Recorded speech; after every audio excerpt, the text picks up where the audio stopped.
Myself, Dr. Swati Sharma. I am Associate Professor in Botany in Government College, Jaipur. आज हम पढ़ेंगे genetics का topic Mendelian inheritance. Genetics is the branch of biology that deals with hereditary and variation of organisms. Genetics biology की वो branch है जिसमें कि हम ये पढ़ते हैं कि एक जनरेशन से दूसरी जनरेशन तक कैरेक्टर्स कैसे ट्रांसफर होते हैं और एक जनरेशन दूसरी जनरेशन से किस प्रकार से डिफरेंट है, उनमें क्या डिफरेंसेस हैं और वो क्यों हैं. क्रोमोसोम्स हमारे बॉडी में सेल्स में न्यूक्लियस में पाए जाते हैं और ये जो क्रोमोसोम्स हैं वो हेरिडिटरी इंफॉर्मेशन को कैरी करते हैं, उन पर जीन्स प्रेजेंट होते हैं. डीएनए में न्यूक्लियोटाइड्स का अरेंजमेंट होता है और वही न्यूक्लियोटाइड्स जो हैं वो हमारे लिए हेरिडिटरी मटेरियल है जो कि इंफॉर्मेशन एक जनरेशन से दूसरी जनरेशन में ट्रांसमिट करते हैं कि क्या कैरेक्टर्स उसमें कैरी होंगे, क्या कैरेक्टर्स उसमें पेरेंट्स के जैसे होंगे, क्या वेरिएशंस उसमें होंगे. तो ये न्यूक्लियोटाइड्स का अरेंजमेंट होता है डीएनए पर और डीएनए से बनता है आरएनए और आरएनए से बनते हैं प्रोटीन्स. तो इस प्रकार से डीएनए के अकॉर्डिंगली आरएनए और आरएनए से बनेंगे जो भी रिक्वायर्ड प्रोटीन्स होंगे. तो हमारे सारे कैरेक्टर्स डिसाइड होते हैं डीएनए के द्वारा. Mendel. When we talk about genetics we have to study Mendel first. सबसे पहले हम मेंडल का नाम आता है सभी साइंटिस्ट में. जेनेटिक्स के लिए सबसे पहले जो स्टडीज जो हम पढ़ते हैं वो पढ़ते हैं मेंडल की. मेंडल ऑस्ट्रियन मॉन्क थे और उन्होंने पी प्लांट पर कई एक्सपेरिमेंट्स किए. उनके अनुसार कुछ हेरिटेबल फैक्टर्स हैं जो कि एक जनरेशन से दूसरी जनरेशन में पास होते हैं. वो हेरिटेबल फैक्टर्स अब हमें पता है कि जीन्स हैं, लेकिन जब उन्होंने अपने एक्सपेरिमेंट्स किए तब तक जीन्स के बारे में कोई जानकारी नहीं थी. तो उन्होंने ये सोचा कि कुछ हेरिटेबल फैक्टर्स हैं जो कि एक जनरेशन से दूसरी जनरेशन में ट्रांसफर होते हैं. उसके आधार पर उन्होंने कुछ अपने प्रिंसिपल्स दिए और उन्होंने पी प्लांट पर एक्सपेरिमेंट्स किए, कई एक्सपेरिमेंट्स किए, बहुत सारे स्ट्रेन्स को क्रॉसिंग करवाई उन्होंने और उनके ऑफिस स्प्रिंग्स में उनके करेक्टर को स्टडी किया. Mendel is the father of modern genetics. Modern genetics के फादर माने जाते हैं मैंडल. मैंडल ने पी प्लांट पर स्टडीज करी और उन्होंने उसके 7 कैरेक्टर्स को लिया और उन पर स्टडी करी. कंट्रास्टिंग कैरेक्टर्स को लिया 7.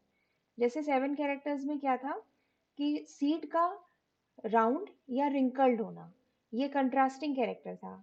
सीड का कलर येलो और green, colour of flower purple और white, shape of pods inflated और पिंच्ड राइप पॉड्स, ग्रीन और येलो अनराइप पॉड्स, एक्सियल और टर्मिनल फ्लावर्स, लॉन्ग और शॉर्ट स्टेम.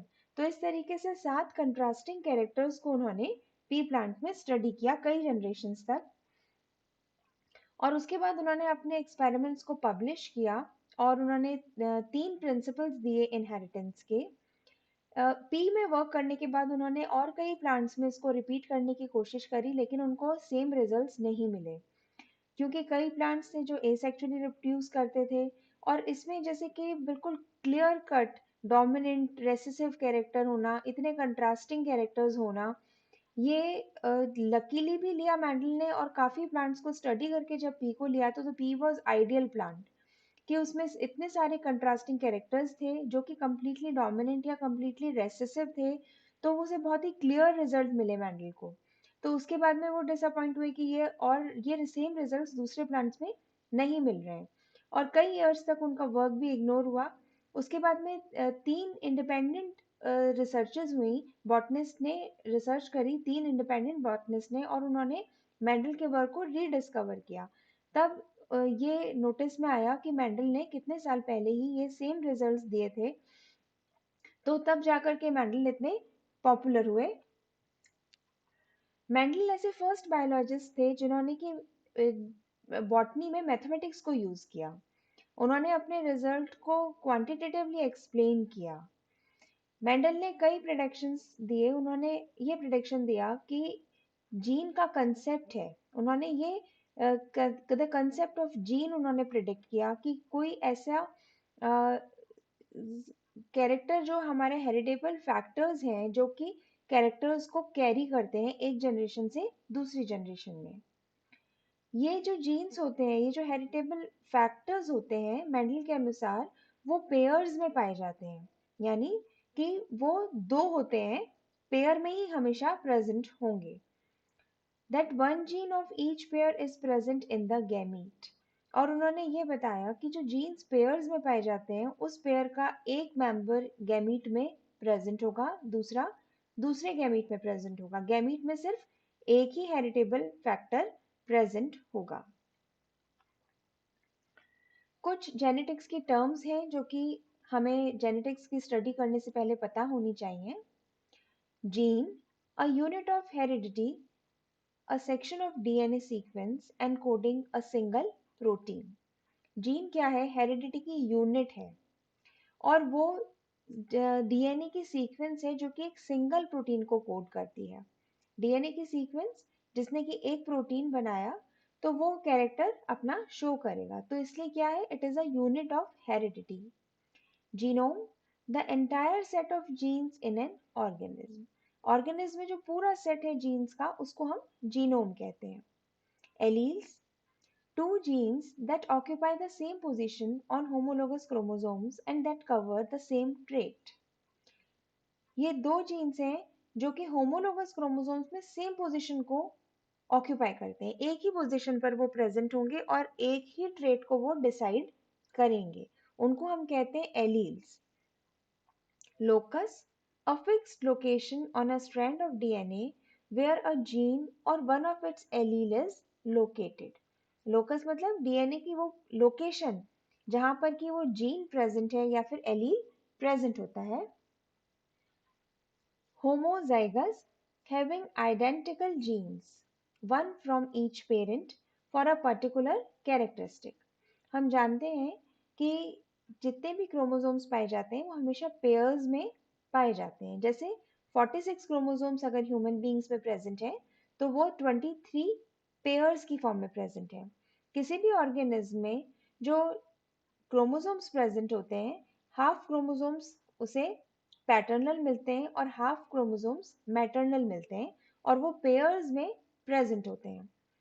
तो होमोजाइगस कंडीशन ये है कि जो पेयर होगा क्रोमोसोम्स का, उसमें जो एलील्स किस जिस भी लोकस पर प्रेजेंट हैं, वो एलील्स सेम टाइप के हैं, सेम कैरेक्टर को शो करते हैं, सेम उसका कैरेक्टर का रिजल्ट शो करते हैं पर्टिकुलर कैरेक्टर के लिए, तो वो कंडीशन कहलाएगी होमोजाइगस कंडीशन। फॉर एग्जाम्पल, अगर पी प्लांट में हाइट ऑफ द प्लांट अगर हम कैरेक्टर को लेते हैं और उसमें होमोलोगस क्रोमोसोम्स में अगर टॉल के ही कैरेक्टर दोनों पर प्रेजेंट है, तो वो होमोजाइगस कंडीशन कहलाएगी। Second is heterozygous condition, having two different genes for a particular characteristic. एक पर्टिकुलर कैरेक्टरिस्टिक के लिए अगर दो अलग अलग जीन्स, दो अलग अलग एलील्स प्रेजेंट होंगे, तो वो हेटेरोजाइगस कंडीशन होगी। ये जो एग्जांपल होमोजाइगस के लिए हमने लिया, अगर टॉल, अगर एक क्रोमोसोम पर टॉल के लिए अलील है और दूसरे पर ड्वार्फ का अलील है, तो वो कहलाएगा heterozygous condition. Dominant, the allele of a gene that masks or suppresses the expression of an alternate allele, the trait appears in the heterozygous condition। Heterozygous condition में अगर ऑल्टरनेट एलील्स प्रेजेंट हैं, उनमें से एक तो अपने आप को एक्सप्रेस करता है और दूसरे एलील को वो उसके एक्सप्रेशन को सप्रेस कर देता है, ढक देता है, तो जो अपने आप को एक्सप्रेस करता है वो डोमिनेंट कहलाता है, और जो सप्रेस हो जाता है वो रेसेसिव कहलाता है। जो कैरेक्टर दिखाई नहीं देता, एलील तो प्रेजेंट है लेकिन वो दिखाई नहीं देता, वो रेसेसिव कहलाता है, और जो कैरेक्टर हमें दिखाई देता है वो डोमिनेंट कहलाता है। Recessive, an allele that is masked by a dominant allele does not appear in the heterozygous condition, only in homozygous। वो कैरेक्टर, वो एलील जो कि अपना कैरेक्टर कब शो करता है? जबकि वो होमोजाइगस कंडीशन में है। अगर वो हेटेरोजाइगस कंडीशन में है, तो वो अपने आप को अपीयर नहीं कर पाता है, वो कवर हो जाता है, सप्रेस हो जाता है, उसको हम रेसेसिव कहते हैं। Genotype, the genetic makeup of an organism. किसी भी ऑर्गेनिज्म का जो भी जेनेटिक मेकअप होगा वो जीनोटाइप कहलाएगा। फिनोटाइप, द फिजिकल अपीयरेंस, वो दिखाई कैसा दे रहा है। जीनोटाइप उसका कुछ और हो सकता है, फिनोटाइप उसका कुछ और। जैसे कि अगर टॉल और हम टॉल और ड्वार्फ प्लांट को कंपेयर करें, तो ड्वार्फ प्लांट में ड्वार्फ के एलील्स होंगे और टॉल में टॉल के होंगे। लेकिन अगर हेटेरोजाइगस कंडीशन है तो उस कंडीशन में भी क्या होगा, जीनोटाइप में तो टॉल और ड्वार्फ दोनों के उसमें कैरेक्टर्स प्रेजेंट हैं, जीन्स तो उसमें दोनों के हैं, लेकिन फिनोटाइप केवल टॉल प्लांट का ही शो करेगा। उसकी फिजिकल अपीयरेंस कैसी होगी, टॉल प्लांट की, अगर होमोजाइगस टॉल और हेटेरोजाइगस टॉल, उनका फिनोटाइप तो सेम है लेकिन जीनोटाइप अलग है, मतलब फिजिकल अपीयरेंस उनकी सेम है लेकिन जेनेटिक मेकअप में डिफरेंस है। तो फिनोटाइप है the physical appearance of an organism.